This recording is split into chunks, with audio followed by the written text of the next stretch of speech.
Well, hello again, everyone. Welcome back to Cotton Grower Magazine's Cotton Companion podcast. This is Jim Stedman, Senior Editor of Cotton Grower. And as usual, I'm joined by my own Cotton Companion and colleague, Beck Barnes.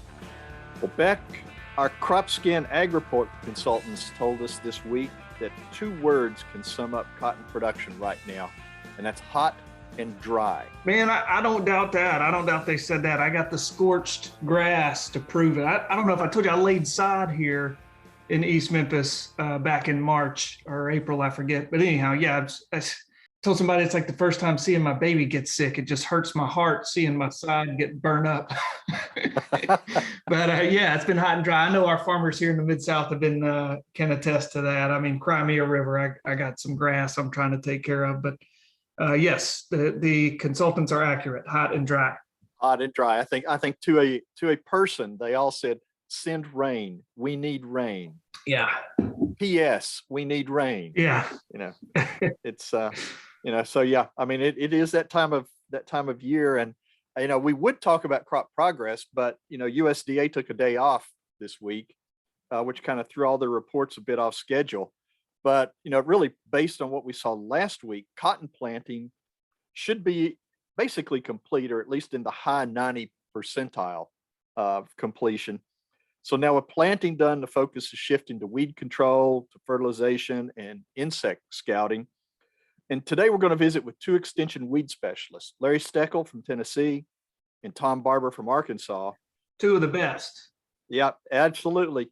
We're going to talk about some of the challenges, some options, new technologies, and some possible solutions with some older chemistries. Yeah, that's right. And I know you got out there as we're talking about this hot and dry weather. You got out, it's kind of summer field day season for you. And so you ventured out into that heat and talked to those two fellows. So we appreciate that, Jim. And I know the interviews you did with them are going to be great. So before we go any further, though, the good folks at First Fire Safety, one of our monthly sponsors, have a message they want to share with all of our listeners right now. First Fire Safety is a fire protection company based out of Austin, Texas. We have developed a foam fire suppression system specifically designed to protect the John Deere round bale cotton harvester. We install this system and train operators all over the world. Be fire ready with a First Fire Safety fire suppression system. Call today for more information and pricing. 512-777-1555. So thanks again to First Fire Safety for that timely message. Well, before we get to today's discussion, and Beck, thanks for pointing out it is summer field day time, and yes, I will be out at another one over in Arkansas tomorrow, where the temperatures are supposed to be over 100. So I'm really looking forward to it in multiple perspectives. Yeah. But anyway, we do have a couple items regarding some of the better known cotton sustainability programs that we want to share with you. Yeah, Jim. Both these programs are worthwhile and great programs. First one we want to tell you all about, you probably heard us talk about before, the U.S. Cotton Trust Protocol has been approved as a standard for sustainable cotton by a German organization. Bear with me while I try to pronounce this properly. Jim and I drew straws on who was going to get to try to do this. The German organization is named Steckel. Ooh, that was very good. Yeah, God bless you. Steckel cleared the trust protocol for use by members of the Partnership for Sustainable Textiles to use the trust protocol to kind of calculate their share of sustainable cotton. And we joke about the name of this organization, but it's a big deal. I mean, this is what the Cotton Trust Protocol is all about. It's kind of establishing these metrics for sustainable growth that buyers and suppliers around the world will recognize. And so they're succeeding. It's a big win for the U.S. Cotton Trust Protocol. The Partnership for Sustainable Textiles was founded in October of 2014 to help improve social and ecological conditions within global textile supply chains. We know cotton has a great story to tell in that regard.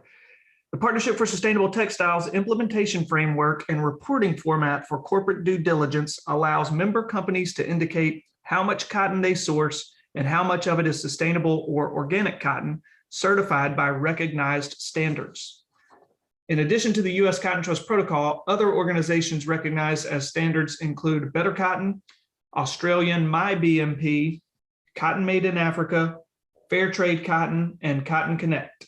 It's a ever growing list of affiliations that the trust protocol is building at this point. And I think we reported several weeks ago that the membership, they had pretty much doubled their membership or registration, people who are involved with the program over the past year. So they're really continuing to do great things and get this program up and running. Yeah, they're getting it done. Absolutely. Well, and at the same time, BASF's E3 Sustainable Cotton Program has reported a 25% increase in grower enrollment from 2020 to 2021. According to the company, more than 900 growers enrolled in the E3 program by registering their cotton from their 2021 growing season. Now, growers who are part of the E3 program commit to tracking 8 sustainability measures on all eligible cotton acres, ranging from water use and pesticide management to soil conservation and greenhouse gas emissions reduction. And there's a series of digital platforms that allows the cotton that growers grow to be traced from an individual cotton bale in their field all the way to the end consumer. Now, earlier this year, the E3 Cotton Program announced a collaboration with the United Nations hosted Conscious Fashion and Lifestyle Network for a series of gatherings in New York City throughout 2022 and 2023. And during these meetings, E3 is going to join industry stakeholders, UN representatives, and news media to explore how the fashion and lifestyle industries are uniquely positioned to collaborate and engage on sustainable development goals. And we know this is something E3 has been very active in. Beck, you and I have both seen it in action in working with media in the fashion industry and other areas affiliated with cotton and with fabrics to tell cotton's story. Yeah, E3's really done some innovative stuff around this program and marketing the strides that cotton farmers in this country have made towards sustainability. I know I've talked about it, I think on this podcast before, but yeah, they to the point that they brought a whole bunch of sourcing fashion forward designers and material sourcing professionals out of Brooklyn and San Francisco and brought them right down there on the farm around Natchez, Mississippi a couple years ago and showed them firsthand, like, hey, these farmers aren't just hayseed country folk. I mean, these are very technologically sound and sustainably sound operations out here. So anyhow, yeah, congrats to the folks at E3 for increasing grower enrollment. We hope that both they and Cotton Trust Protocol enlist as many farmers as they can. Good, absolutely. Well, let's go ahead and shift our focus over to weed management at this point. University of Tennessee recently hosted its annual Weed Field Day at the West Tennessee Research and Extension Center in Jackson, Tennessee. And Dr. Larry Steckel used the event to highlight some of the ongoing research for weed control, both with and without the auxin products, with and without glyphosate, taking a look at where some of the newer technologies may fit, and also it's take a look at some novel approaches and mixes that may have some potential to help with weed management. And Dr. Tom Barber, as we discussed, crossed the river from Arkansas to join in and share his thoughts with the attendees. After the event, I was able to visit with both Larry and Tom to talk about some of their research findings about some confirmed and suspected resistance, some potential legal obstacles that could impact current weed programs, and more. Well, we're here in Jackson, Tennessee at the University of Tennessee Weed Field Day, which seems to be a tradition for us now. It is. Visiting with Dr. Larry Steckel, who's a University of Tennessee Extension weed specialist, and Dr. Tom Barber, our special guest, the Arkansas Extension weed scientist who crossed the river to help out today. So, gentlemen, thanks for taking time after a busy morning to join us. No problem. Sure. Thank you. Okay. Well, first of all, I want to start with the easy question. How's the cotton crop looking in each of your states right now? What are you hearing? For us, I think, we're finally turning a corner. We kind of had a rough start again this year just with the rains and the weather and fields that we can plant versus wait on. And so our crop is generally behind. Yeah. I think that's true for all our crops, though. And then, you know, we hear about it in other blogs maybe, or just in the media. The thrips have been real bad this year. And Right. It's been hard, and so a crop that's behind, and the weather's not been great, and you throw other stresses on it. It's been a pretty tough start overall, I think, for us. But we're about there. We're about turning the corner now. Yeah. Larry, what about Tennessee? What are you seeing over here? Really similar on our side of the river, and in that really got a slow start. Things really got planted in a hurry, and then we had a lot planted right before that Memorial Day weekend that we got winter for about the third time, and we had a lot of replant, a lot of stress on whether you could keep the stand or not keep the stand. Most of those decisions have been made. Some of them replanted soybeans, and some folks, because they had it booked at a really good price, just rode with the horse they got. So, Right. But I think with the weather we're getting now, it's really in a really growing out of a lot It's of those going to be early in catch-up issues. mode pretty quick. Yeah. Yeah. Okay. Well, last year at this time, Larry, I think one of the key phrases I kept hearing you use in your presentations was metabolic resistance. And I'm kind of guessing that's what we've come to understand as normal Yes. at this point with what we've seen and some of the new potential resistance that's starting to appear. It really is, and what there's a lot understood about specific site resistance that's been going on for years, and that's pretty much all we've ever known.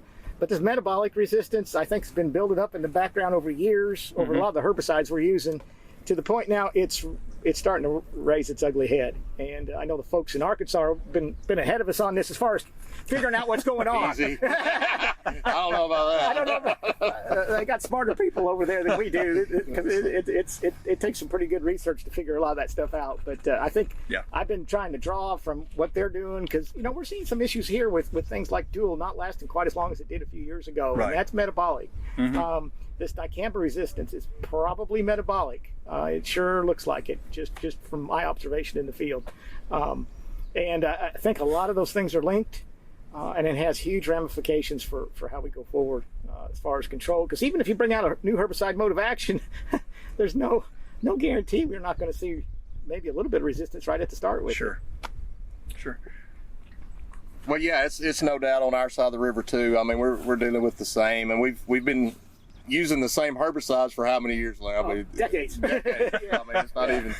So it's understandable that we're just not going to have that response as we used to. But yeah, we've got some pigweed populations in northeast Arkansas that there's not a whole lot of herbicides we have left available to use on, and so we really have to know, and that's what we stress to, especially our cotton and bean guys, is you really have to know what pigweed population you're dealing with in order to develop a pretty good program, because we can go out with a dual metribuzin combination, which in a lot of fields would work great. But if you've got metabolic resistance, then the dual component or warrant component is just not going to be as good on those populations, or BPOs, Valor, the sulfentrazones. And so we always preach, and that was kind of the message on a lot of our tour stops today, was the multiple residual, multiple active ingredient approach, to kind of counteract some of that metabolic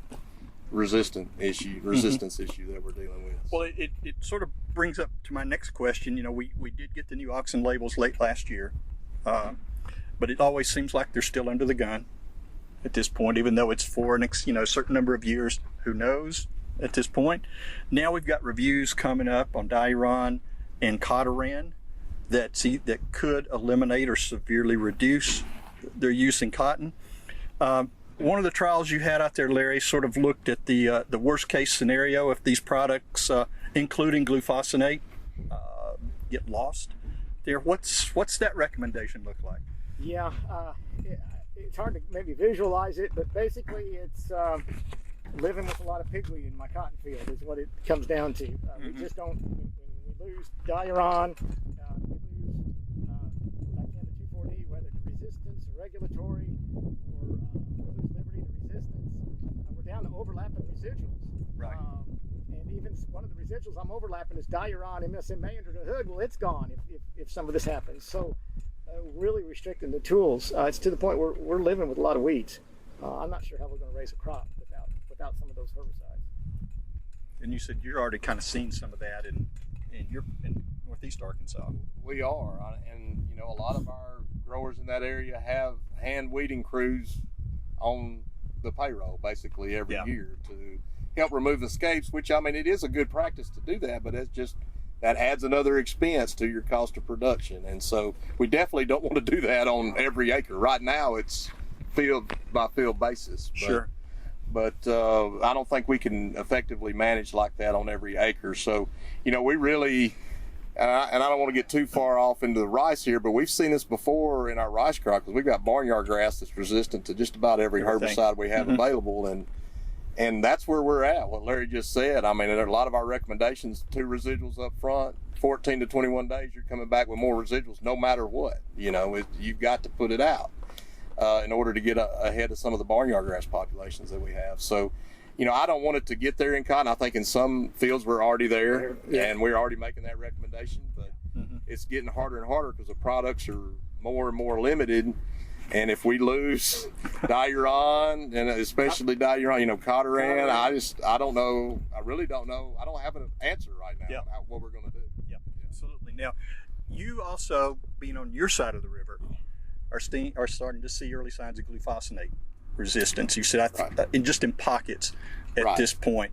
What are you recommending to manage that right now? Well, so for the most part, the populations we've identified as glufosinate resistant are sensitive to the auxin chemistry now. And so I think a lot of those growers have shifted to an enlist based system or an extend flex type system. And they're managing it with dicamba or 2,4-D right now. We do have some populations though that are resistant to those, but or that appear to have increased tolerance anyway, we'll say that. I don't know that we've officially documented that yet, but on the glufosinate, that is not metabolic. I think we just had a student publish a paper, and I think it was making 83 extra copies of the target site, so it's very resistant. We're not going to overcome that with rate of glufosinate. So. We had some fear it jumped the river last year because we had some pretty sketchy fields, and I was tickled to death because we got good control in the greenhouse. And I called Tom up actually after we got the results, and in the greenhouse, Liberty should work like a champ at really even low rates, and they weren't killing it at big rates in the greenhouse, so we didn't have anything like that, thank God. But as the pigweed pollen flies, I'm worried. You don't want that west to east wind blowing, right? No, we want good east winds. Now, several new products or new formulations were also mentioned out in the presentation today. Something about, we got a new warrant formulation, looking at Invoke again for Nutsedge and Morning Glory, looking at Staple back as a pre.